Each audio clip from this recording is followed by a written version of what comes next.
And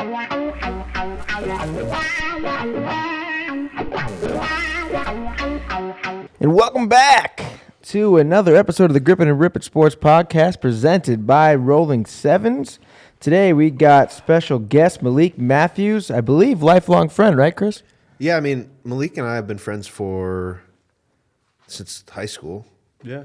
Like even back through... Because I was like a freshman in high school? Yeah. So that's what, 15 years almost? Something like that. 15 years. Like right after I met him. Like I think we even went to Rogage together. But we didn't like know each other. Oh, nice. It wasn't till started playing lacrosse where like he and I. Oh, so you played lacrosse then? Yeah, that was my main sport. Oh, no shit. Well, didn't see that coming. Right? I was thinking maybe like a football, basketball, something. Nah, Did not see ball. lacrosse. Played ball in the park with these two goons though. I feel bad for you. About it. But yeah, baby, this is Grip It and Rip It. I think we said episode 17 now. Your host, Danny Tops. It's Chris Stockwell. So yeah, Malik, tell us a little bit about your history. So what's some of your favorite teams? Who do you follow? So when it comes to football, obviously the 49ers are my main team. Oh, so that's how you know. That's how you and JD befriended each other, huh? That's true. And that's something I'm going to roll with forever. I mean, college, I don't really have a college team. I just kind of fuck with whoever. I kind of like Clemson right now. Besides that, when it comes to hockey, obviously now I'm a Golden Knights fan. But besides the Golden Knights, I'm going to always roll with, the Red Wings, Detroit Red Wings, because my dad's from Detroit. LA Kings, because that's where my mom's from, and I grew up with those two teams. And you were a hockey player too early on, right? Like you played some hockey? Yeah, I started playing hockey when I was like 4. Nice, dude. I stopped when I was 13. And that was then that transitioned right into lacrosse, right? Yep, right into that. That was the reason why I picked it up. It was like That makes sense, actually. Similar. Yeah. So like, how was it then playing hockey? Because are you from Las Vegas then originally? So you were playing hockey in Vegas? Well, yeah, I was born in Burbank, California. Okay. But my parents moved me out here when I was 3, so that's all I know really. But one of my friends that I met in kindergarten, she was a girl. She and her family, they were a hockey family.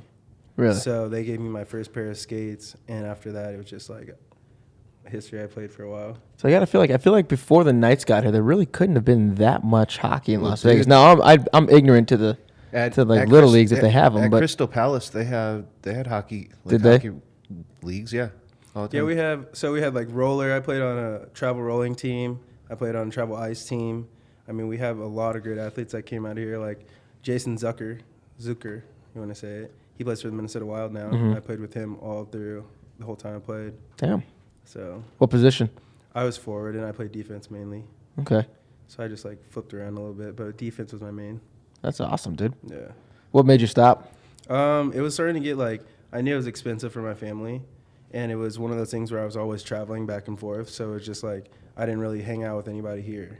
So my mom asked me if I wanted to continue to play, or if I wanted to make friends and do something here and stick to something. And one of my buddies named Bud in 6th grade, he gave me a lacrosse magazine. He was like, you'll fuck with this. Bud? Yeah. Bud Reschke? Yeah. Shout out Bud Reschke. So, I haven't talked to him forever. So I took the magazine and I looked through it, and it was just like looking through, hockey website. Same stuff, elbow pads, helmet, gloves, skates, whatever. So after that, I went to a meeting in 7th grade, and I decided to quit playing hockey. And I met all my best friends that I'm with today, playing. Nice. So that's how you guys met then, kind of then? Yeah, we met somewhat? a little bit further down the line. It wouldn't have been... because his 8th grade year, I was a freshman. So I played on the freshman lacrosse team at Palo, but we weren't on the same team till my sophomore year. Gotcha. He was a freshman, and it was clubs, so the best players played, and we all just played varsity, and Yeah. that was a unique experience because you got a bunch of the football heads that switched over that didn't they didn't play baseball, they just went out there to hit people. Yeah. I like to think that I actually developed a little bit of skill, but that was the basis for me being out there at the beginning as well, just to hit people. Yeah. Well, shit, I find it a little funny that you brought up that you're a Niners fan, not only because JD's in the room, obviously being our producer, but that is one of our things that I wanted to hit for our first section today. So first section today, I want to say week 2 overreactions. So week 2 NFL just went by. I thought it was a little bit underwhelming overall as a week. A lot of A lot of penalties in a lot of games again. Refs are really throwing the flags. A couple of the games still just really dragging on, in my opinion.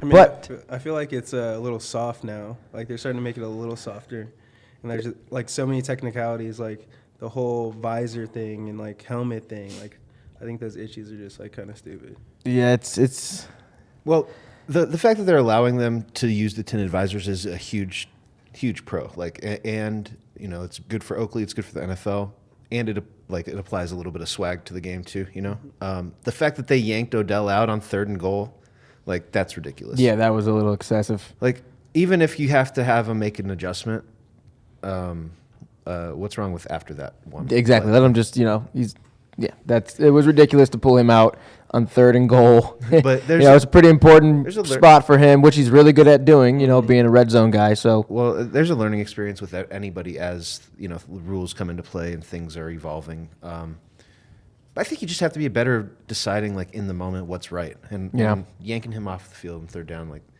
that wasn't the right move. Yeah, but to speak to the whole softness, I mean, it is getting a little ridiculous with some of the calls, especially the one that I would probably bring up more than anything is the roughing the pass. I mean, and we had a problem with roughing the passers last year at the beginning of the year, and it calmed down. And I would say that we're seeing the same type of ordeal again this year with these roughing the passer calls. Like, I'm not going to lie, the Bears had a couple in their game on Eddie Goldman and Leonard Floyd early in the game, but then the Broncos got hit with the fucking big one that, helped the Bears tremendously. And I'm not happy I'm happy we got it because I'm happy we won, but it shouldn't have been a fucking call.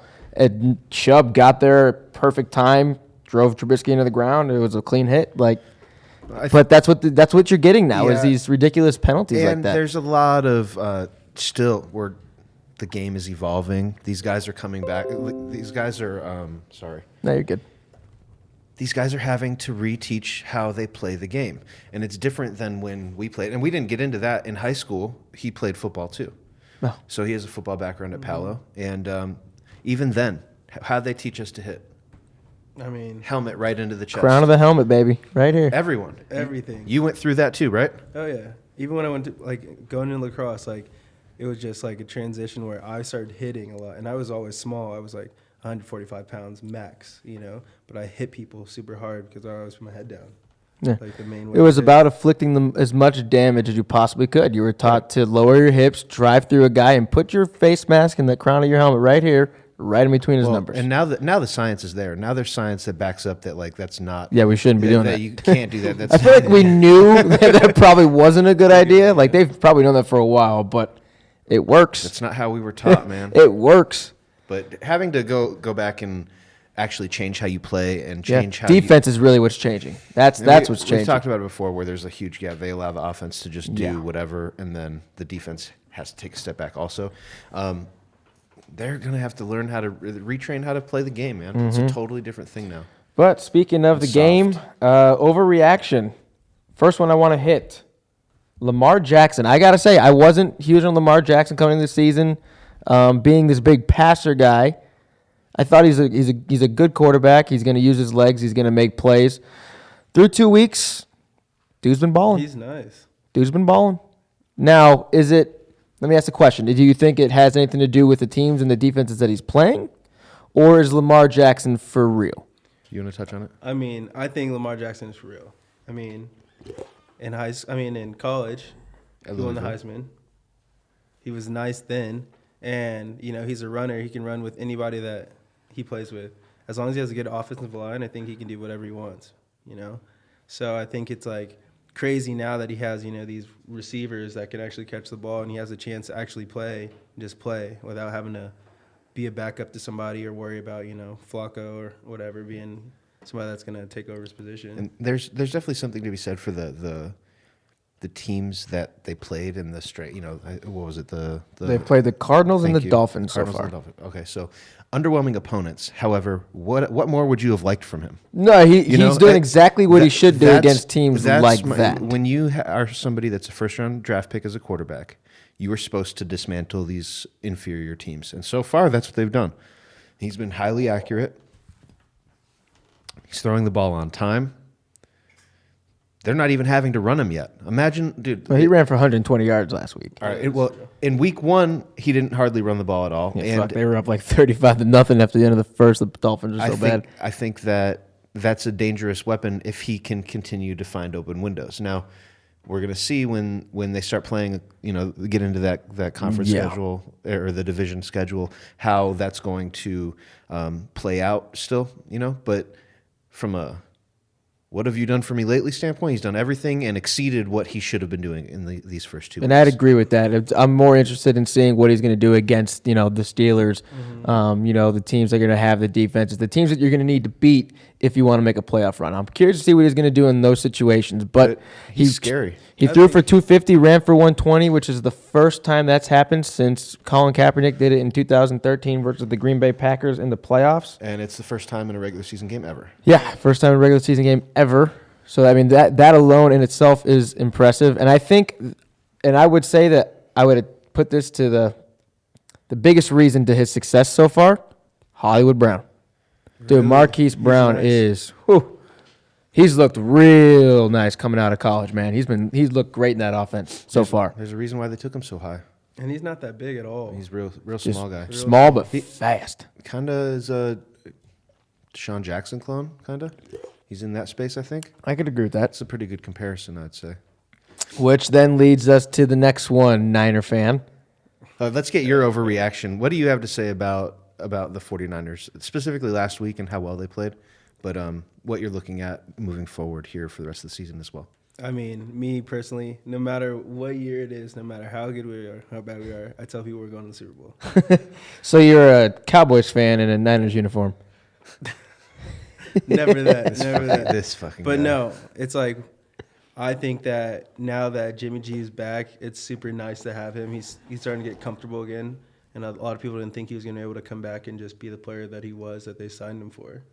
Well, and there's questions around, what they have weapon-wise, too. Jerick McKinnon may never play for the Niners. Matt Breida is, not your household name as far as running. He looked good last week, though. And he has played well. I'm not downplaying his ability, but when you look at, like, guys that the general public knows and guys that you can lean on, I don't know who in that receiving core outside of Kittle that they can actually trust. I like, was it Deebo Samuel? Deebo Samuel. Yeah, I do like Deebo. I think, and it's always the same thing with the Niners. They played the Bengals. They've had 2 fairly easy games. Were they at home or were they in Cincy last week? I think they're on the road. Were they on the road for both games? I think so. So playing on the road's tough regardless. So you got to give them points for playing on the road and playing well on the road. Yep. Jimmy G's playing to exactly what I've always thought Jimmy G was. He's not a quarterback that's gonna lead you back 21 points in the fourth quarter, but he's a quarterback that's gonna keep you in games and make smart decisions because his stats are right along with his career averages thus far. If at any point you disagree with what Dan says, feel free to flame him. Yeah. Or Chris. Or me as well. Yeah.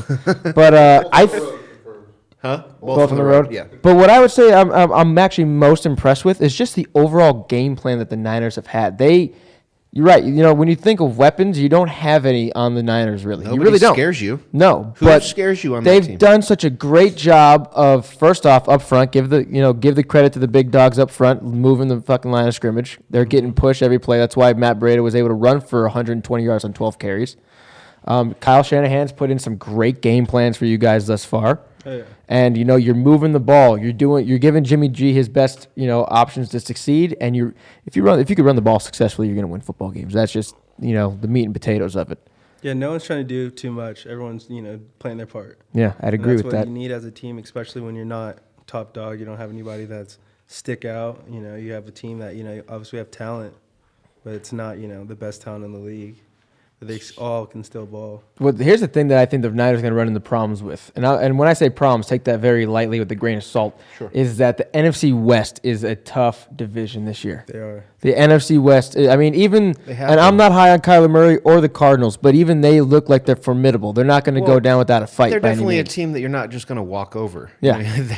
They have the ability to score pretty much at any point in time if they catch you slipping. So Even they're dangerous. It's like it has been for a long time, one of the most complete divisions in the entire NFL. The Seahawks look revamped. This is the first time they're 2-0 in quite some time. I can't remember the exact year. They're always dangerous. And exactly, anytime you got Russell Wilson there, but I mean, he hooked up with DK Metcalf, and that's been looking like a really good combination there.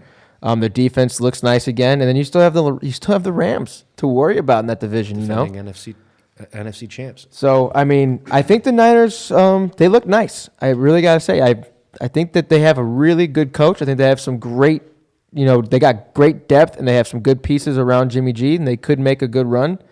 It's going to be interesting. The NFC West is going to be fun to watch. I like a lot of the guys on their defense. I'm still waiting for Solomon Thomas to really blow up. But they were able to get Richard Sherman in there. I think last year he was there, but he's played pretty good this year. Eric Armstead, Quan Alexander. Well, they are talking about a specific somebody possibly. Jalen Ramsey. That's where I was going with it. They have been rumors saying that they want to bring Jalen Ramsey to the Bay. And we will touch on that here. Yeah, that's going to come up. We'll swing back to that here in a second. Finally, Chris, you want to bring this one home? The last one that I got up on there for overreactions. Yeah, absolutely. The Pats are going 16-0, and that's not an overreaction. It really isn't. I believe that to be. You think so? Yeah, I believe it's. Yeah, definitely. Yeah. Dude, this has got to be the best, the best offensive/defensive team the Patriots have had since the Randy Moss year. They're totally complete. They are. They have great weapons on both sides. And Dave Portnoy's been trying to weasel out a date for Gronk's return. He's been asking. Week 14. Week 14, I think baby. He's coming back. He's been in shape too. If the Gronk comes back with the shape that it looks like he's in, he's lost a lot of weight since he's been retired. If he comes back healthy, feeling good, gets that speed up a little bit that you can see diminished over the last 5 years of his career. Well, just for the playoff run. Just come back for the playoff run. You're not even needed. You see it right now. They've got enough weepons where they could just ease him in. He doesn't have to play a whole lot. Like he could just play in the red zone. He can just walk in there and he's always a threat. Just throw it to him inside the 20. Yeah, he's super dangerous. You don't need to rely on him like they have in the past. Go into 11 or 12 personnel in the red zone and bring the Gronk in. Now he can play a role instead of being the main guy. Yep. I think that's I love the way you put it. I wouldn't even say it's an overreaction. No. I think first off, when you have Tom Brady, you're a threat to go, to the Super Bowl regardless. And now Tom Brady has a multitude of weapons at his disposal. Think about this. They did so well with their diminished receiving corps that they were able to trade away Demaryius Thomas to the Jets. It's like you have an embarrassment of riches at that point. I mean, you got Antonio Brown, Julian Edelman, Josh Gordon are your 1, 2, 3. Dorsett. Yeah. Who actually has 4 touchdowns in his last 6 games played. Yeah, and Dorsett's no slouch, and that's their number 4 receiver. Then you got James White catching passes out of the backfield. And you have Sony Michel, who's a bona fide, number 1 running back guy. Do not ever forget about Gunnar Olszewski. Never forget. And that defense, man, the defense is nice. The defense is real freaking nice. Are you going to get Pat Chung back? I got a breaking on my phone. Bruce Bochy just won his 2000th game. Bruce Bochy? Yeah, Bruce Bochy. Is he still coaching for the Giants? He is. This is his last year. I believe he's retiring. But, good for him. Congrats, Bruce. Maybe they'll win one on his way out. I think they said that they're going to have the last game is going to be matched up with Bumgarner starting. So wait, how are they out of the playoff race? No, not mathematically. We cover sports, but we cover sports, but we haven't touched baseball in 3 months. Yeah. But we're going to be starting again here soon because the playoffs will be starting. We're not going to have a choice, unfortunately. Giants win the World Series. I got $100K coming. Yeah, no shit. I think that there are a couple games out. That's why I asked. I was like, wait a second, hold up. What is the standing? I'm curious. But so one of the weird things that's been happening, we hit Lamar Jackson, obviously. Are we still talking about the Patriots? No, they're going to go 16-0 and win the Super Bowl. Yeah, we already know it. They're real quick. They're plus 700 to go 16-0 right now. Are they really? Yeah. I'd throw money. I'd just throw 20 on that for the fuck of it. Why not? Shit, dude. Who are they going to lose to? Exactly. They're going to lose to the Exactly. They're going to lose to the Chiefs. They could lose to the Chiefs. They play the Cowboys. And hey, we'll get there. The Cowboys. I'm not high on the Cowboys yet. They're always liable Tom's liable to drop one to Miami. He does it every year. That is true. Now, Miami's It's usually in Miami, though, which they just were there and they just dominated that game. They're both going to have zeros in one of their columns at the end of the year. Yeah. So 0-16, 16-0. I see both those things That's happen. very possible that both of those things happen. But, so speaking of the Dolphins possibly going 0-16 because of how absolutely atrocious they are. Sell it all. They have a lot of players that have complained and said, hey, we want out of this shithole. Please put us on a new team for the love of God. And one of their best young stars, a safety / cornerback / nickelback. That's why he wanted to be traded. Because he wants to be a star, and I think he can be. He wanted to be traded because they couldn't decide where he. Well, they put him in a position that he never really, out of all the positions that Mink. So, real quick, Minkah Fitzpatrick was traded to the Pittsburgh Steelers for a first-round pick. I couldn't help myself. No, I want to get there too. But in Miami, they were playing him at strong safety, which is pretty much the only position that he never played in college. He played corner. He was a nickel. He played free. Strong safety most of the time is your strong safety. Let's take our best cover guy and make him a linebacker. Exactly. Let's go put him into the box. Let's go do that. That's so smart. It's a great idea. So now he's going to Pittsburgh for a first-round pick. And my thoughts have changed over the last 24 hours on that trade. I will say that. So what about you? What about you guys? What are you thinking? Good trade by the Steelers, bad trade by the Steelers, good trade by the Dolphins? Hold up. Chronologically, was Big Ben already hurt when this trade happened? He wasn't he? Yes. Yeah, no. I'm still on the Ryan Clark train, man. I don't know what they're doing up there in Pittsburgh. I don't think that you can bank on Mason Rudolph being the guy after watching him play for a quarter or two and just giving up your first-round pick, which is most likely going to be inside the top 10. Now, the caveat to that is that Pittsburgh has never, or routinely not in the last recent memory, been able to draft defensive backs in the first round. Mm-hmm. They've blundered with Samuels, and there's another guy they blew it on also. They're essentially trading next year's first-round pick, which you would assume, with no Big Ben, will be a top 10 pick. Yeah, for a guy Minkah Fitzpatrick that was drafted. For a guy that isn't Jalen Ramsey. That's fair. Bro, at least you know what you're getting with Jalen. That's for damn sure. Minka still, got a lot to prove. What was he drafted? Was it 14th? 12th? Yeah. He's not Jalen Ramsey. I don't care who. Nobody can convince me that he is. He's still nice though. I think he could be. I love him at Alabama. I think he could be really good for sure. But I don't think that he's the difference in the Steelers going 6-10 and making the playoffs and beating the Ravens in that division. Now Ben is hurt. It's questionable. I think they're banking on Mason. Like what you said, they're banking on Mason Rudolph. That's a huge bet, man. That is a big bet. But if Mason Rudolph plays even slightly well, that defense just got a lot better. Here you go. You're the Steelers. If you had a chance to take a quarterback and you got to pick between Mason Rudolph or Lamar Jackson for the rest of the year, who would you take? Oh, Lamar Jackson. Okay. So I know. That's why I don't understand selling the future for this year when this is not the year. It just blows my mind. Yeah, but you pick Lamar because he's at least got a little bit of history. You know a little bit about Lamar. You've seen Mason Rudolph for one game. Right, yeah, you get to know what Mason Rudolph is, but even if you find out that he is your guy, you're still going to be 9-7. At least they're not the Dolphins.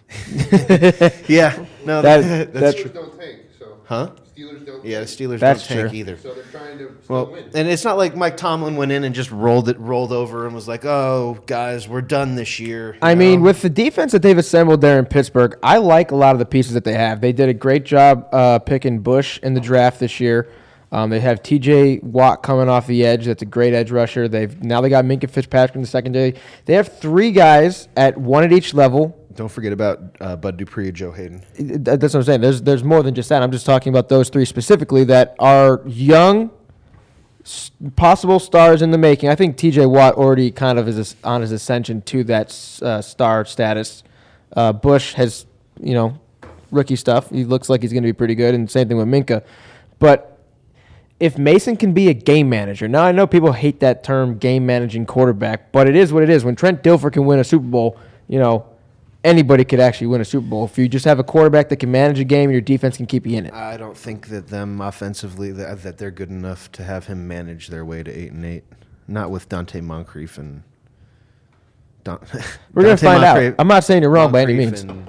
Who's the other guy? James Washington. But then, I think we'd all agree then. If you were going to trade Juju away. if you're going to trade a first round pick, why wouldn't they have just traded for Jalen? Take Juju away. No, hold on. I'm just saying all that defense is going to do is take Juju away and let everybody else beat them. That's what they're going to do. That's what they're going to do against the Steelers. So I don't think the rest of the guys around them are good enough. I don't think Connor's, he's serviceable at running back, but he's not Le'Veon Bell. When people thought he was last year after Le'Veon sat out and Connor ran for like 1,000 yards in 9 games. Oh, I'm with you. I agree 100%. I always said it was a product of the Steelers' offensive line, not a product of James Conner's ability. Well, that and the fact that you're scared of Antonio Brown over the top and Juju Smith Juju's number emerging 2. number as the second receiver. Like it was a different storm. Different team. Totally different team. Where were we? 2 seconds. I said, would you rather have traded for Jalen Ramsey? Yeah, absolutely. But how much you have to give it more right now? They're asking for 2 first rounders. The Niners have already offered their first and a second pick or multiple picks. They've already made the offer. It's between the Chiefs and the Niners. It's already. I don't want nice him to go on to the Chiefs. Too. The Chiefs. I don't want him to go to the Chiefs. I like them a lot. I do. They're a scary team. They're a good team, dude. It just costs too much. The same thing where they're going to auction their future ways. He was the middling ground between it. It was like if I really would have been up in arms if they traded away their future for Jalen Ramsey. Yeah, no, you don't trade away your future, but I think Jalen Ramsey needs to go to a team that's in contention because I believe Jalen Ramsey is due for a contract extension as well. Yeah, basically any team that he's traded to is extending him upon the trade. And he's going to get money because he is a top 3 cornerback in the league. That's where I would put him at least. Yeah, he's number 1, man. I don't have one that's better. Yeah, I can't. I don't know. Not off the top of my head. But regardless, do the Niners and the Chiefs have that type of money? Do you handcuff yourself if you give Jalen a big contract extension after trading away what is essentially going to be most likely 1 first-round pick and then a second or a third? I mean, for him, would you rather take a little less money and go to a team where you can, stand out and then make more money next year, or are you going to go to a team that's just going to pay you? I don't think Jalen's on the his personality, to me at least, screams that he wants as much money as he can get, and he's going to hold out until somebody pays him what he thinks what he deserves. Back up the Brinks truck, baby. Yeah. He rolled into training camp this year driving a Brinks truck. Really? Mm-hmm. That fool's ridiculous. He's got that man has a wide receiver ego at a cornerback position. Yeah. Not many of them do, man. Who's the last one before him? The cornerback that thought like he did? I'm trying to see if there's one in between him and Dion. At least Dion was like a fun personality. I'm not even like a huge fan of Not Jalen. in the 80s, bro. People despised that shit in the 80s. That's true. Different. It's different, but I mean, polarizing, Polarizing, yes, but I still feel like Dion was a beloved celebrity by a lot. I could be wrong. I wasn't born then, so I don't know. pure speculation. Know. Like I don't see Dion's a well-known voice. He's an analyst. He's on shows. Everybody knows Deion Sanders. He's primetime. There's a reason he got the nickname primetime. I'm just saying Jalen Ramsey's never been called primetime, and I don't think he's ever going to earn that moniker either. Will he be on fucking TV shows after his playing career is done? I mean, Ryan Clark is, so I definitely think that Jalen Ramsey could. I like Ryan Clark. Don't be hating on my man. DeAndre Hopkins, he put him up high. That was some high praise. I saw that. He said he's the best person that's ever covered him. Which is saying something because nobody can cover DeAndre Hopkins. Nuke Hopkins said that is high praise, man. He literally said he's the only cornerback in the league that follows him around and plays him no matter what 100% of the time.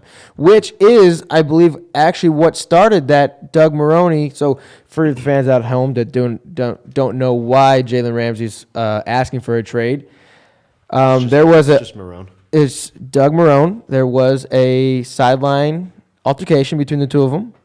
And I believe it actually happened because the defensive scheme called for Jalen Ramsey to play on a certain side, and he wasn't covering DeAndre Hopkins, and he was mad about it.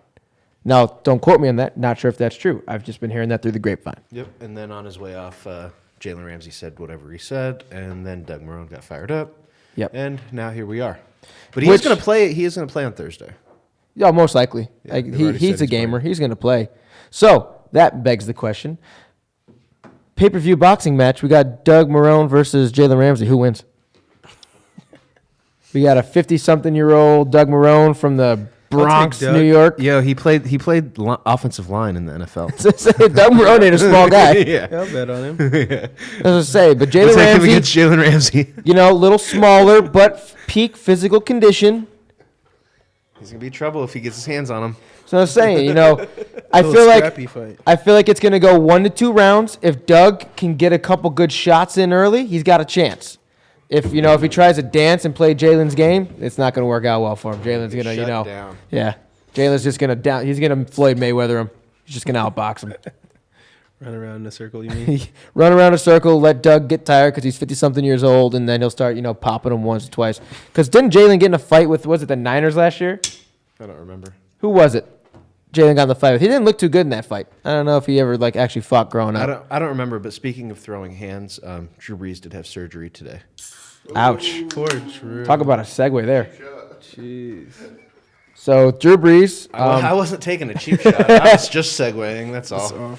but fuck, dude, let's just hit this. So this has been a hell of a year for quarterback injuries thus far, considering it's only week 2. We've got Big Ben down for the season.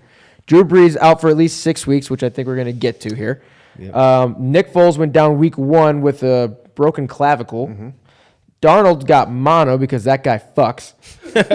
Trevor Siemian went down last night or Monday night. What was it? What did he have? Was it ankle? Yeah, dislocation of the ankle, but he's done for the year also. Yeah, he's done for the year. All right, so real quick to touch on the Jets.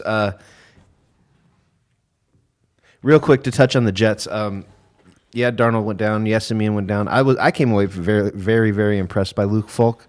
Yeah, he played well. We talked about it earlier. For a guy that just started the game as a third string quarterback, and then to be thrown in the fire like that and actually make good throws, make big throws, I was impressed by him. I don't think he's the guy or the savior or anything, but He shows what you can do. yeah, I mean, if he keeps playing like that, he showed that he wasn't afraid to step in there and just let it rip. A lot of guys are afraid to just throw the ball. yeah, he might have earned himself a 10-year backup job, which is the greatest job of all time. Yeah, You sit on the sideline, you get the trickle-down paid. banging effect, you hold a clipboard. Yeah, And stay away from getting hurt. until you're in Teddy Bridgewater shoes. Yeah, until Drew Brees tears a ligament in his thumb, and now you have to play again. But no more free checks. But they are saying that Drew Brees is supposed to be back in 6 weeks, man. But I don't what know. they A say. torn ligament in your throwing hand's thumb. I don't know about that. I mean, I feel like He's old too. let's ask the producer, a quarterback. Jay, let's just get your opinion from off camera. What do you think? 6 weeks? That seems a little generous. 6 weeks is going to be tough, but it's good that it's the thumb, none of the other fingers. If it was any of these three, it'd be harder. Yeah? The thumb, you can put a fucking splint on, Toss it. still rip it. Okay, Brett but Favre won a league MVP with a broken thumb. but is the Saints season done then? Let's just say theoretically Brees comes back in 6 weeks. The Saints are 1-1 right now. 6 weeks from now, do we think that Drew Brees comes back and the Saints can still make the playoffs? I think you can't count out the Saints though, just because Bruce is out. I think they have a solid team besides him being out. I think he's the catalyst, man. I think he's the one that makes that entire ship go. Yeah, Well, they're going to have to rely heavily on Teddy Bridgewater. he's not a bad quarterback though. I think that we're going to see, this is going to be these next 2 weeks. We're going to really find out who he is. Is he going to be the 10-year backup guy?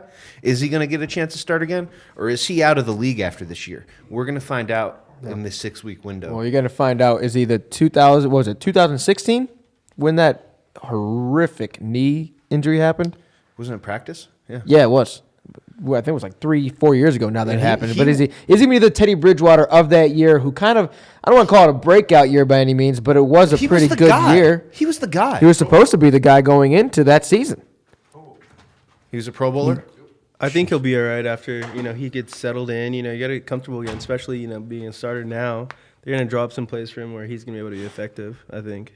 That was my biggest thing is totally different scenario now that he has a week to prep and is in the headspace of I'm a starter again, rather than just like in there. being thrown in there like, oh, I'm backing up Drew Brees for the next 3 years, even though he's 40. And you would hope that backing up Drew Brees has really, taught him some stuff. Well, and I'm pretty sure Drew will be in his ear, as I believe. Yeah, 100%. Big Ben will be in Mason come Rudolph. out and said that, and Eli has said the same thing. So it's good to see all these guys actually do that. Ben has flipped. When Mason Rudolph first came in, Ben said that no way, that we're competing. I'm not. He's on his own. But he's totally changed his tone on that. I would not. Have they even released yet what the Roethlisberger injury actually is? Bro, I mean, he just grabbed. He grabbed his. It looked like a torn UCL. That's what I think, dude. When I saw it, I was like, "Oh, I guess he's having Tommy John." That's what I thought too. It's like I've never That's seen, a year-long recovery. I mean, he could never come back. Actually, as the same quarterback. Dude, football players, quarterbacks, they don't get that injury. That is not a football injury. I mean, not to say it's never happened, but that's not a normal injury. But that is a year recovery. That is at least 12 months of recovery time. Baseball players will tear their UCLs in spring training, and they won't come back until that following season, post All-Star break sometimes. Yeah. So we're talking Big Ben at, what is he, 38? He's old. He's getting old. I wouldn't be surprised if that's it. I wouldn't be surprised if Big Ben is done. And he has said that he is going to come back better than ever, but I think that's all PR hype. Well, keep the fans excited. And I mean, generally playing beyond 37 is an anomaly for quarterbacks anyways, and we're already seeing it a bunch now with Brady and Breeze. How many of these guys are going to be able to do it? I think he might be the one that it doesn't work out for. I think Brady's just an alien. And Roethlisberger's game's predicated on being big and being able to shake guys off, and as the older you get. Yeah. And we just got our first note from the producer on the board. Jake Delhomme is the only quarterback to have Tommy John. Delhomme. I mean, from what doctors told me, they said once when you get older, the surgeries you have, they're not the same at all. You know what I'm saying? Most people that are at a certain age, like 30s, 30 and up, they don't come back the same way they're supposed to. It's really hard for them, And that's a great point. I didn't even think about it that way, but if you just look at it from a baseball perspective, like you said, Malik, how many 37-year-olds do you know get Tommy John, come back and play baseball again? None. Exactly. It's all early 20s when they blow their, or in their 20s when they blow their. Because arms out. that's a tough surgery to go through. 2, that's very tough rehab. It's a strict regimen that you're on for a long time, and your body just doesn't heal the same. This dude has crazy experience with body healing. Dude, he was snowboarding. You tell that story if you want to. 2012. Is it like PTSD flashbacks or something? No, maybe so I just triggered it. I don't know. Like January 4th, 2012, my life pretty much changed. I was up snowboarding with a couple of my buddies up at Lee Canyon, and it was like, I don't know if you know, but when you're up at Lee, once the sun goes past the mountain, everything is icy. So because it's just shitty snow, and usually all the kickers and jumps they have, people don't hit them after that because they're slick. And me and my buddies were going down one last couple runs. We were like, fuck it, let's hit it and we'll just finish it off. And we hit the first kicker, and I'm following my buddy's speed, and we're going to the second kicker. And they used to have bigger kickers at Lee, big. And as soon as I got to the ramp, my board slid right in front of me, and I fell from 25 feet and snapped my L1. Ooh. And that was me going into, I was at the top of my lacrosse game, I was getting offers to go play pro and things like that. That was my next step, was going to play pro. I was going into my sophomore season at UNLV, and it was awful. I got airlifted, went into emergency surgery, and I was in surgery for 6 hours or whatever. And when I woke up, I couldn't feel my left leg. I was sitting in my bed, and they told my parents he's not going to play lacrosse anymore. He might not walk the same. We'll never snowboard again. And then all this stuff happened where I didn't let it, affect me. So not letting it affect me and, pushing through as an athlete would, I recovered. And by the end of the year, I went back to fall ball, and I was playing with my team again just to prove to myself that I could do it. Bro, it's crazy. I've never seen somebody drop so much weight in such a short period of time. Yeah. Because we lived on the same street, so I would go over. That's when we we're really, really, really hanging out every day. I'd go over there and hang out. He's in he had back brace on, had fucking a full walker. Oof. Dude, I went down to 135, and like I said, I was a small guy before. I maybe was hitting 150 at that point. And then I went down to 135, just being my brace all the time, whatever it was. And then by the end of the year, I was like maybe like 165. Swole daddy. And like I gained a ton of muscle, and like it was just different. But like they were telling me, like my parents are like, he's lucky he's young, because otherwise, like, other people, like this would happen to somebody, like 29, 30s, and like whatever it is, like they're not coming back from this. Their bones are different, like just the whole fact of like being able to walk after that is hard for people in general. So it's just like a big shock. So like somebody coming back like him from a surgery like that, that's probably not possible. Yeah. He's probably going to want to retire. And that's where my mind goes, man. I don't see. I think Big Ben's done, which is sad. You're watching a guy that we grew up with, a two-time Super Bowl champion. In everybody's brain. He goes Hall of Fame though. Yeah, certainly. Which brings us perfectly into the next thing that we were going to talk about here, is that today, it actually happened this morning, Daniel Jones was named the starting quarterback for the New York Giants. The New York Football Giants. I like him. I love Daniel Jones. And I also like Duke, so. I was big on. I said I think he was the best quarterback coming out of the draft. You can go back and you can see it on episode like 2. I'm hoping he does well. I'll take your word for it. But I don't really care how well Daniel Jones does. Why? Because Eli Manning should still be playing. Yeah, because Eli Manning's there. So that's really what the more interesting story is. I mean, I hope Daniel Jones does well. He's young. He's gonna be the new face in New York for at least a couple years, right? So we know what his story is going to be. We just got to hope him well. Well, and we'll get into it. Is Eli Manning going to go play for another team? Is he going to retire? What happens now? Who wants Eli Manning now? I would bet that there's a couple teams that would take him. And I know that might be blasphemous to say to some people, but I think that there are some teams in the NFL that would take Eli Manning right now. I don't think he'd want to play in a different uniform, though. No, probably not. But you look like just a situation where if a quarterback were to go down, like say Jacoby Brissett were to go down or something, then maybe you see that would be. I mean, is he better than Jacoby Brissett? Even if Jacoby Brissett doesn't go down, I think the Colts might want to have him as play quarterback. Is he better than Minshew? Yeah. Is he better than Jameis Winston? Today. Is he better than Cam Newton? That will never happen. No. Sips tea. Like, I don't know, man. There's a lot of guys that he could still play, and that's my biggest thing with this whole thing is I know everybody's differentiates a little bit, but he's not the reason that they necessarily lost these games. He's got nothing there. Played other than okay. Saquon. They've got no offensive line. They've got no defense. They've got nobody to throw to. But he's the scapegoat. He's the quarterback scapegoat that is getting blamed and forced out because they drafted a quarterback. He's a nice fit for the Giants. Daniel Jones? Everybody, yeah. I love Daniel Jones, and I think that I'm so passionate about Eli still needing to play because I don't want Daniel Jones to actually fail. I want him to learn a little bit more from being on the sidelines and understand the game plan and how and what the coaches are going to call in these situations and why. Like, you don't just know those things. Those things come to you with experience. And even standing on the sideline, watching and relaying the plays or whatever his job is, the game will begin to slow down for you. Yeah, but still, the only way to get better is to play football. That's what I say. Sometimes I think you need. I think it depends on the person. Now, I understand that there's situations where I think sitting behind a guy, especially depending on what your opinion of Eli is, and what his IQ of football must be, sitting behind a guy is beneficial for some quarterbacks. I believe that to be true. But at the same time, I do believe that. G. I mean, yeah, exactly. Look at just the entire Patriots backup quarterbacks that have gone and played and started in other places. Hoyer, Brissett, Jimmy G, Matt Castle. Like, I'm sure that there's more. Yeah, like, Does that count? Yeah, I wouldn't. I don't know. He went and played with Dallas after that. Yeah, he did. But crazy.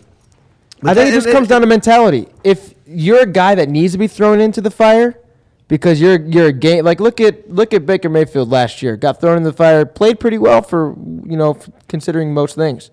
Look, so far this year, we could talk about the Browns, but he looked good last year, getting thrown into that offense and being, go make plays. He's much more of an improv guy. He is, exactly. So that's what I'm saying. It depends on your personality. So we're going to see what Daniel Jones has in him. I mean, and also a big thing I think, especially being in New York, he has the fans behind him. And For how that's long? big in New York. I mean, I Well, would you hope say for a how while, long? man. I'm asking when did they get behind him? Because the Giants got crucified by majority of the fans about that pick for the longest time, even with the Cutcliffe. I mean, I was watching something. I think it was maybe yesterday, and it was like I don't know if you guys are on Instagram. Like obviously, like every team has a profile or whatever, and they went around like at the tailgates, and everybody was like telling everybody how they felt about him, like saying that he's the man. That's who they want to be the man. Like Eli's there, but they want him to Well, the be their preseason franchise. That's going to be there. Him being the first overall or the first round draft pick, along with the showing he had in the preseason, which That's was where I was gonna go. which was perfect. They're there. I think They're some people bought in all right, because of the preseason. We're on board now. Yeah. He played well in the preseason, and I think some fans bought into, okay, this guy could be I a decent just player. don't want to have him get Derek Card, David Card. David Card. Man, that's my biggest thing. Is like, what's wrong with playing him in week 8? I mean, I think he's the type of quarterback, they wanted to put him out there, see what he could do. They don't want, him sitting around and then getting to the point where, like, he's like, I could be on a different team, you know what I'm saying, and try and leave. Yeah, I think So they're. now all the I think they're saying, why wait? If you know he's your guy, and he's going to be your guy, why are we waiting till week 8? That's where my mind goes. But to mirror all of our other sports media shows that have talked about this, nonstop now for 24 hours, Longer. longer than 24 hours, is Eli Manning a Hall of Famer? Totally. I don't know. I mean, I feel like you could put him in there. I think he'll, obviously give votes and he'll be in there. But, like, I think you'd have to make maybe a couple more playoff runs and maybe a Super Bowl for that. So two's But not he enough. might get the green card from his brother. I'd put him in there. Some would say he had a more Hall of Fame worthy career over Peyton if Peyton didn't get the second one. Well, it did more with less. Yeah. If Peyton didn't get the second one. There's just you say, oh, Eli did more with less, but then other people say Eli Manning did nothing other than run through the Patriots twice, and other than that, it's been abysmal. So you have to look at every player like on the basis of who they are and what the surrounding things are around them, right? If you can look at Eli Manning, he what jumps off the page to you initially is that he's in the same draft class as Phillip Rivers and Big Ben. Mm-hmm. We talked about it earlier. Yes, we did. Phillip Rivers, substantially better statistical numbers. He's probably a Hall of Famer. I mean, how many quarterbacks in the Hall of Fame haven't won Super Bowls? I'm sure that list is high. Yeah. Exactly. So with somebody that's won Super Bowls, like, wouldn't you think he's going to be? Yeah. So that's kind of where I'm going is I don't think there is a two-time winner that's not in. a two-time winner. I don't think There's there's a single two-time winner that's not in. yeah, probably not. He's a surefire. Is he first ballot? Maybe that's the discussion. You can argue that. Probably not, but I think the question is more, do you think he deserves to be a Hall of Famer? That's the That's question. the opinion question outside of it, more so than will he get in? Because he's football royalty, so he's getting in. He's Do you gonna think get he in. actually deserves when to you look get at Ben, in? Ben's getting in. Rivers probably. Eli. Well, here's the Yeah. thing, and like you said, it goes back to you have 3 quarterbacks from the 2004 draft. Eli was drafted number 1. Rivers was 2, 3? I thought it was 1-2. Was it 4? They traded for Because Sean the Merriman. was the Chargers that traded the pick, wasn't it? Yeah, it was for Sean Merriman and Phillip Rivers. Yeah. And then Big Ben was later first round, right? Yeah. So you have those 3 quarterbacks, and all of them are over 50,000 yards. So all 3 of them are top 10 passing yards. They're all getting in. All 3 of them are top 10 touchdowns.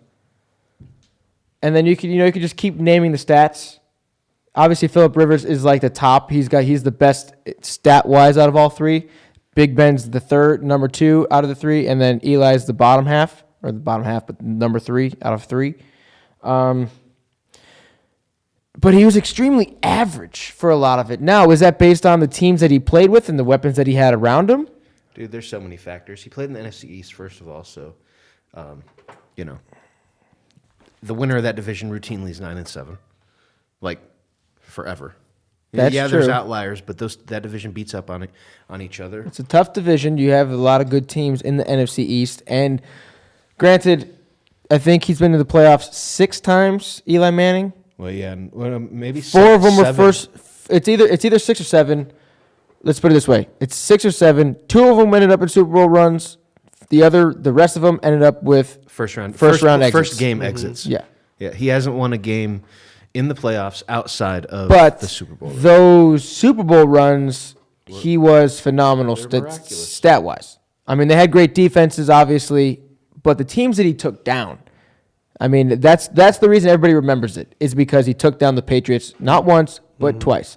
One of the times was the 16-0 perfect season Patriots going to, tie the 1972 Dolphins 14-0 team who doesn't even deserve to be included because they didn't have to play a fucking full schedule. But that's something we could argue at a later time. I still haven't gotten it. But, yeah, I have no clue where we are. I'm sorry. Just, is Eli Manning a Hall of Famer? Yeah, and I think he should be a Hall of Famer. And I think that anybody who tells you otherwise has no idea what he's done for, like what he means to the city. Yeah, he's done a lot for New York. And, he's essentially like outside of Jeter, man, he might be the most polarizing New York athlete. He's going to get in based off of, I think, whether he deserves it, I don't know, but I think it's longevity and the 2 rings. He's going to get in because he played for 15 years. He was always healthy. Whether it was good season, bad season, he's got the 2 rings. Bringing parades to New York. Yeah, this motherfucker text you something. Dumbass motherfucker. What you laughing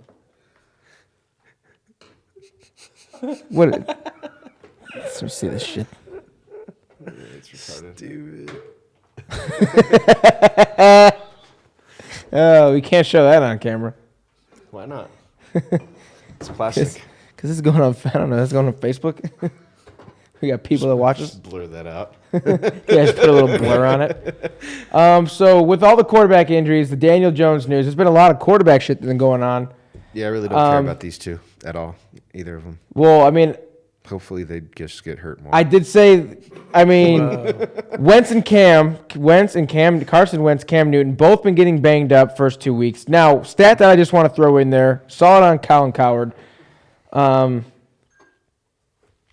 Cam Newton, 34% of his passes so far this season have been deemed completely uncatchable. Now, is that because Cam's just not that good, which is something that a lot of people would argue for the last couple of years? Or is his shoulder just completely gone? Well, is it possible? It's totally possible that his shoulder being gone is the reason he's sucking so bad. Because he was. So there were some throws in that Tampa Bay Carolina Thursday night game that were just fucking abysmal.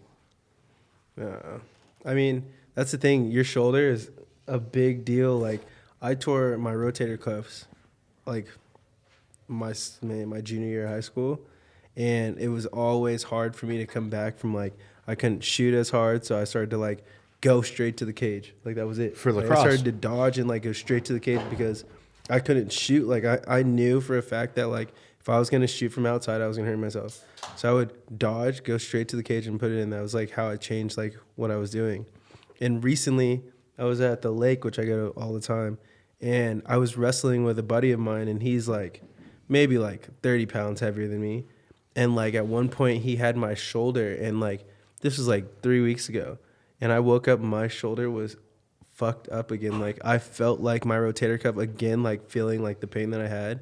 And it's still sore. Like, I've been in the gym trying to work it back. Like, your shoulder is hard to come back. That's hard. Like, especially if you have to get surgery.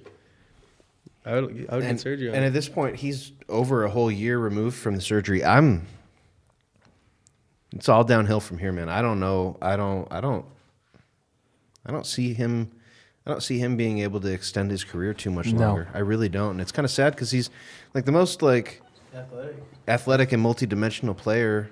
Cam was able to succeed based on, I think out of any quarterback in history, I think Cam Newton probably the most athletic.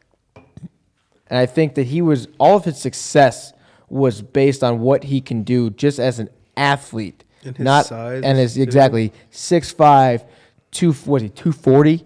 60. Yeah. 260.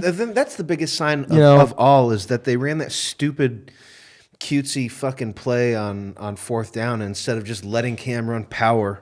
Like, dude, that's what a telltale sign. That's why he's there. That's why he was the number 1 overall pick 8 years ago now. Mm-hmm. Okay, because of that. And now if you can't do that anymore, he sure as hell isn't throwing the ball well enough to warrant being a starting quarterback. Well, he had that, like I said, there was a lot of bad throws in that game. And that, like you said, that's a telltale sign, 100%. The fact that they gave, like, I get it, you gave it to Christian McCaffrey if you think that's your best player, which it is, obviously, he is your most dynamic player. But when you have Cam Newton, 6'5", 260, you are fourth in, literally it was about a foot. And he's not the guy you're just quarterback sneaking with or quarterback draw, quarterback power, whatever, to get that half a yard.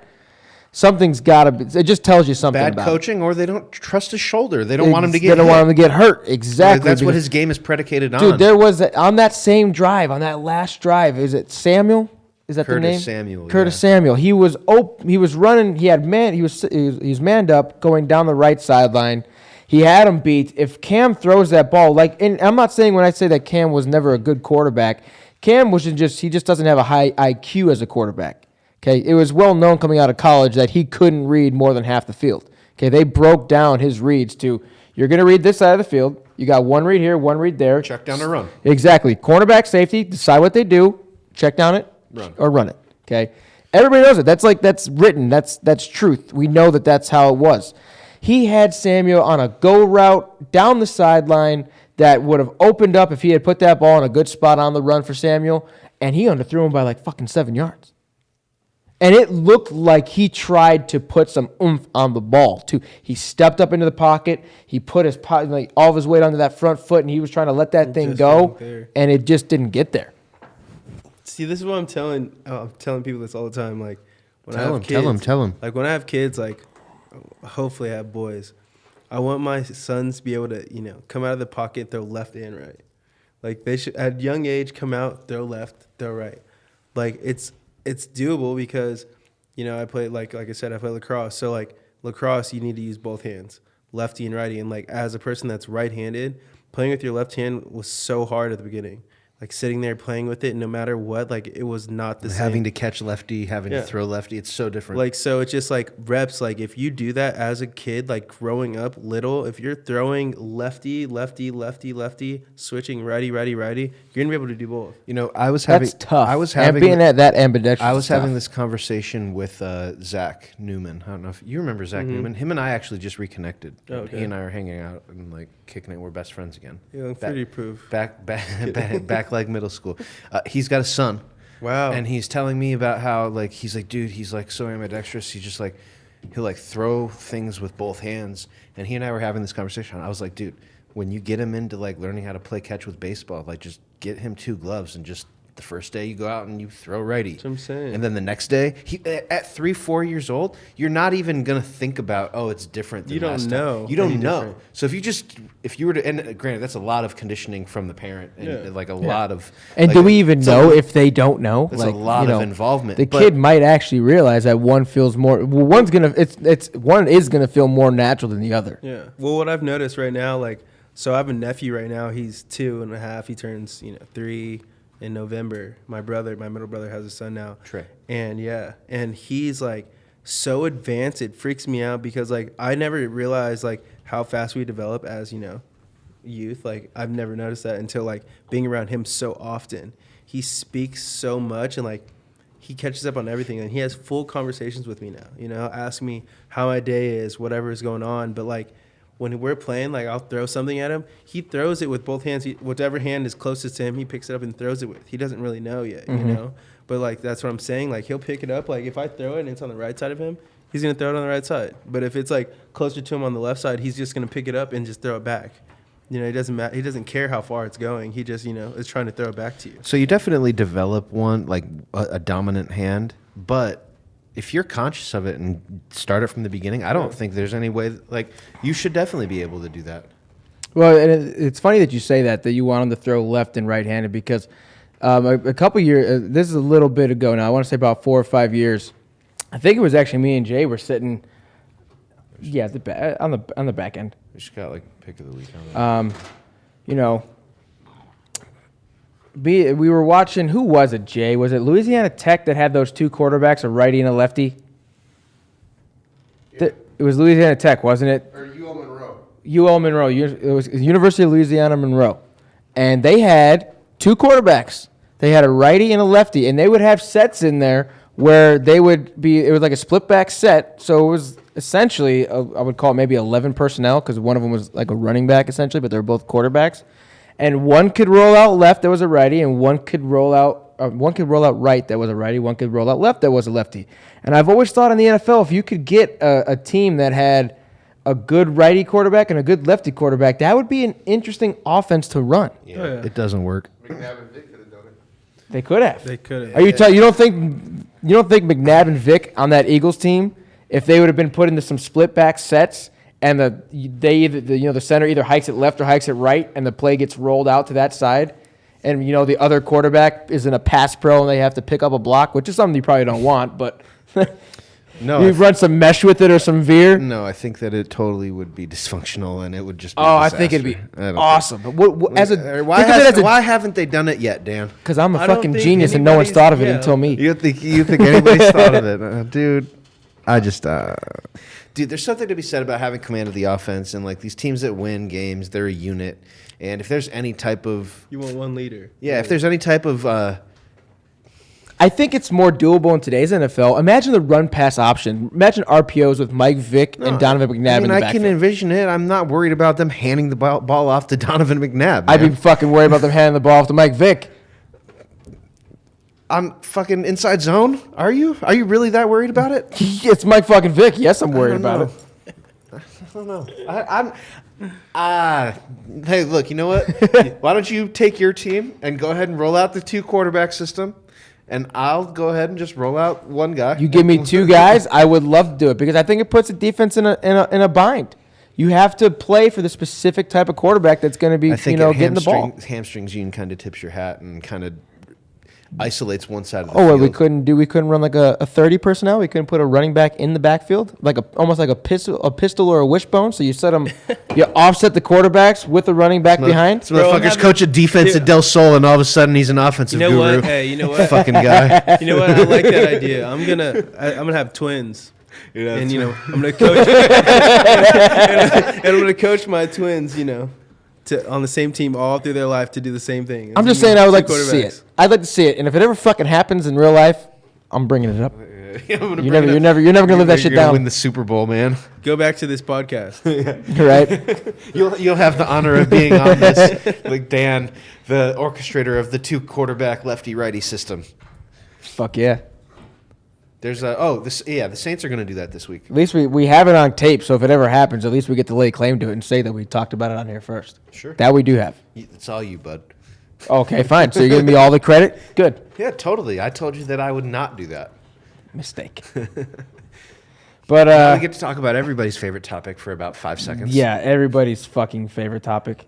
What is it? Don't say the fucking Cowboys. It is the Cowboys. Obviously, it's the fucking Cowboys. I tweeted I Facebook shared some shit today about Cowboys fans already talking about how they're going to win the Super Bowl because they beat the Redskins. You tagged one of your friends in that.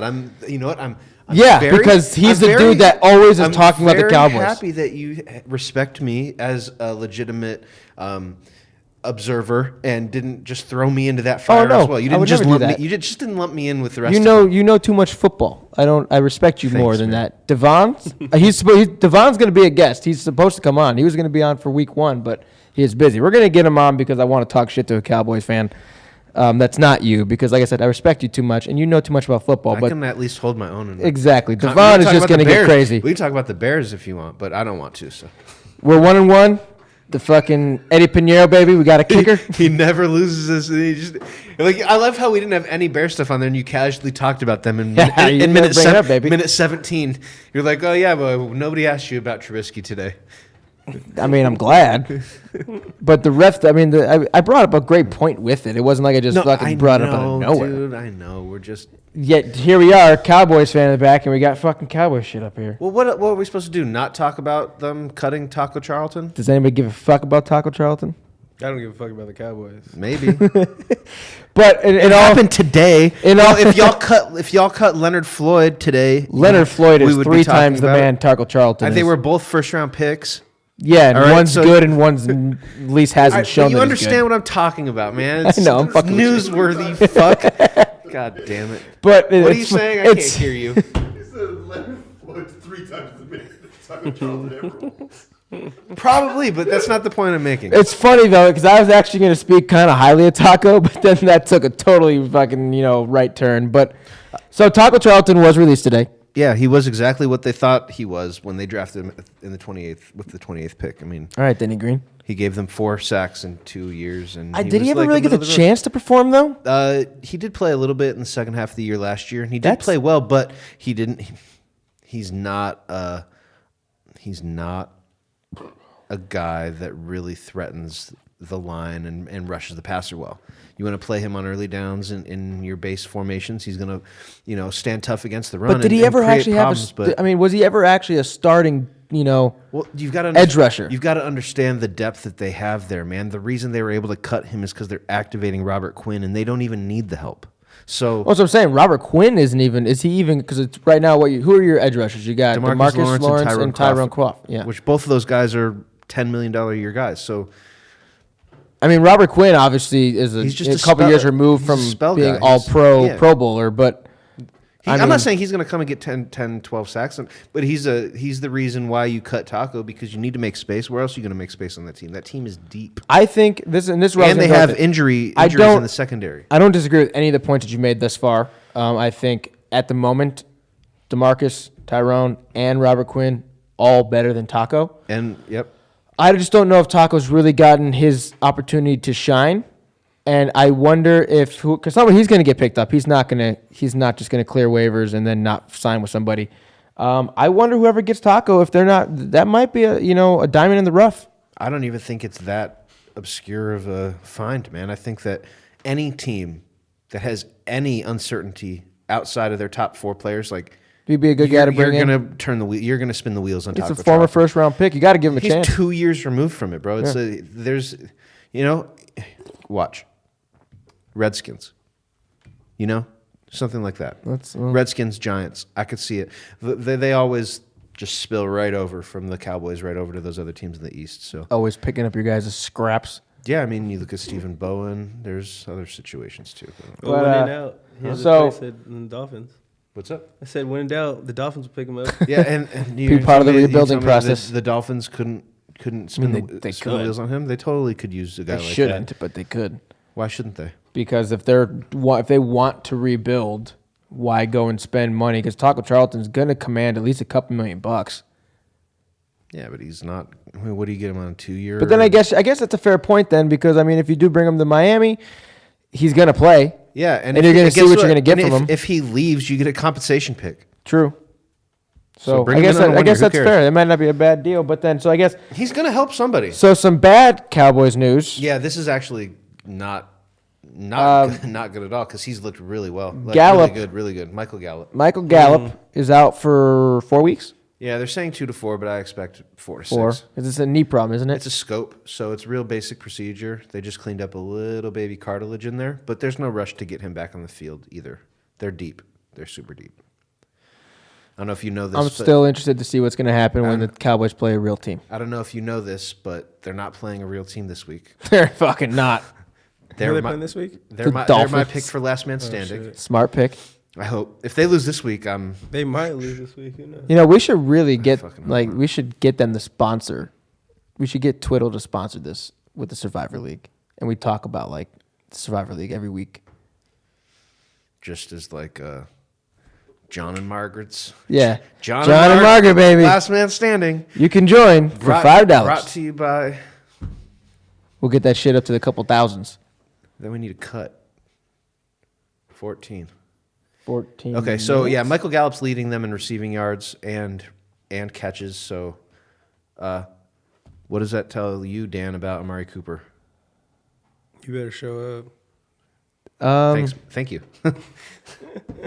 Yeah, I mean, listen, I said this is no bias fully honest assessment thus far for the Cowboys, and this goes back to what we talked about before the season even started. I think the Cowboys are a well put together team. They have a great defense. They have great weapons. I think Dak isn't this savior at quarterback that a lot of people seem to think he is, especially now. Cowboys fans that aren't named Chris Stockwell. I'm just the best Cowboys fan in the world. Yeah. Are still just like, this guy is amazing. Did you see him throw 4 touchdown passes versus the fucking Redskins? Or versus the fucking Giants? Or was the Giants were 4-3 versus the Redskins? Yeah, I watched him throw to wide open receivers. Like, okay, I'm glad you can make a throw to a wide open guy. I also watched you miss a 2-yard out and you threw it at his fucking feet. Okay? So there's that. I want to be critical about 2-yard throws into the feet. We can talk about Trubisky. We can. He's looked fucking awful. That being said, John Kitna, Kellen Moore, those 2 guys are huge in the progression of what Dak's And I will be year. happy to give Dak his props. Because he's spinning it now, dude. The ball's coming out with a purpose now. When I see him play an actual defense. When he plays, if he goes in versus Los Angeles, the Rams, and he throws 3 tugs for 300 yards. I agree with you, and I 100%. I'll give him the props. I actually think I might be going to that game. Are you really? The 15th of December. And I'll be going to the Bears-Cowboys game in December, too. So Is that in Chicago? it is in Chicago. I went the last time. Yeah, I went December 4th, 2012, I think. This will be December 5th. Yeah, I went Soldier But Field. yeah, I'll be happy to give Dak his props when I think that he's really earned it. I'm sorry. Trubisky, I guarantee you, let's put it this way. This is what I would say, just to make that comparison to what you said. The throws that Dak has made, most of his touchdown throws, I would go out on a limb and say, yeah, Trubisky could probably do that too because these guys are wide fucking open. Now, one of them, I think it was to Gallup, was across the middle, was a great throw. There were a couple, but He dropped a dime to him. I ain't taking it away from him. I will never take it away from somebody. We're getting into the dangerous territory of him being worth the extension. We're gonna see. We're like right there. I'm good, thank you. We're a couple, just a game or 2 away against a really good team from him being totally worth everything. Guaranteed. Warning, disclaimer, caution for every non-Cowboys fan at home. Your Facebook feeds, your Twitter feeds, your Instagram feeds are going to be real rough after this Sunday when the Cowboys beat the Dolphins 35-0 and Dak's throwing 4 more touchdowns. There's going to be a lot of Super Bowl predictions, okay? So be ready for it. Expect it. The Cowboys are going to go to the Super Bowl after week 3. Just letting you guys know at home. Is there Fair a team warning. that's deeper than them all the way around all the way around? I don't know. Your defense hasn't looked that great. They haven't looked as good as I thought they should look. And then the Patriots. I mean, To make it to the Super Bowl? They're in opposite divisions. You're saying? you're saying the NFC. Is there another team that's as deep as them? Rams? The Rams. I would say I'm really looking forward to that game. Fuck. And honestly, I think the Packers look pretty fucking deep, and I think the Bears, if they can figure out their offensive shit, look good. The Packers played the Bears, so. The Packers also played the Vikings and stopped them too. And Dalvin Cook ran for like 150 week 1. The NFC North is probably the toughest division in the entire NFC. Let's call it what it Lions is. are in there. Lions just beat the Chargers. Chargers haven't won their division in 10 years. They're not bad though. It's because they've had the Broncos They're not great and either. the Chiefs in the same division. Broncos are criminally overrated. Annually. In the last 10 years? Aside from their Super Bowl win, yes, incredibly overrated. Oh, wow. all those Manning years? He only played there twice, 2 years, 3 years, the third year. 2 Super Bowl appearances. Yeah, I don't know. I was going to say, I don't know if I agree with that 3 one. AFC Championship. But, I mean, when I say that the Cowboys, I just don't think that they've lived up to what they can do on defense. I'm not saying that they're not going to get there.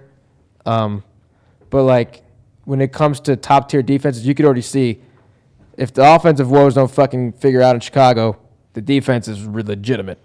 And I think the Cowboys will get there. I don't know. I expected more so far from the Cowboys, is what How I'm many saying. points have they given up? Was it 21 to the Redskins, and then Yeah, it 10 to was the or garbage. 10 or 17 to the Giants? Garbage points, all of it. I mean, they were losing the entire first half, pretty much, of the Redskins game. 7-0, 10-0, something like that. I need to look. Not saying you didn't win the game. You won the game. Winning is what matters. They But slept through that game. I'm not going to give them a free pass, say that they slept through it. I'm just going to say that they're the better team and they won. Dude, they were down 7-0, and it was 14-7 at halftime. They were winning. So a one-score game. Case Keenum and the Redskins. I'm just saying. I'm just saying the defense is going to get there for the Cowboys. I just thought that they should be better so far. Is all I'm saying. Yeah, I mean, with those guys, the personnel they have, they should be dominating games. Real quick, top week 3 matchups. Anyone? Let's just go around the table real quick and what do you got? That's Ravens, what are you looking to? Chiefs, right?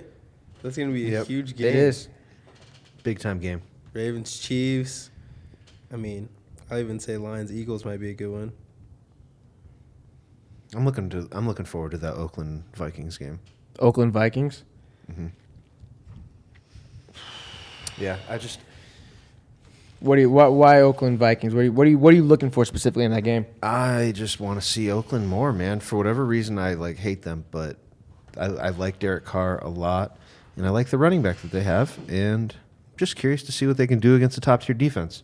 You know, I don't get the luxury of seeing Dallas play anybody of note this week, so I've always had a spot for Derek Carr. So now that all this Antonio Brown stuff's behind them, they can focus on what they're there for. I think it's a good spot for them. We'll learn. I think for we're me, going to learn a lot from that game. Is what I think. Mine this week is actually the one we talked about a little bit earlier. Is Steelers 49ers in San Francisco, which will lead us into our picks of the week. I'm actually going to go with Steelers +7. I think being my top matchup, I think that I'm really curious to see what Mason Rudolph can do. I thought he played pretty well coming into that game with Big Ben going down. He almost led the Steelers to a comeback win over the Seahawks. I like to see what the kid can do on a week's worth of preparation. Picking up Minka Fitzpatrick makes the defense better. I think the bookies got that one wrong at +7, so I think it's going to be a fun game to watch regardless. And I'm going to go with the Steelers +7. I think they covered the 7. My week 3 pick is strictly based off line movement. And it is in the Panthers-Cardinals game. That line opened at 46.5. We've got 82% on the over, and it's dropping to 45. I'm taking the 45 under. Smart. 45 under in that game is my week 3 pick. I like that pick. I might actually throw that on a ticket. Yeah. So with week 3 coming, we do just want to know what you're looking at. If there's a specific game that jumps off the page to you. I mean, this the Houston's Chargers game, I think it's going to be a good one. They're both 1-1. Chargers are -3. I'm just going to take the Chargers for that week. Is there a reason why? I mean, Houston has looked pretty good. Houston looks good, but I feel like, the Chargers, they're going to, start making a playoff run. I actually really like the Chargers as a team, in general, since they've been back in, California, in L.A. It's been nice. Good. Well, now, that leaves us to our final segment. Yep. And normally we preface this with, Malik, we let you say who it is. I'll give you the intro to it.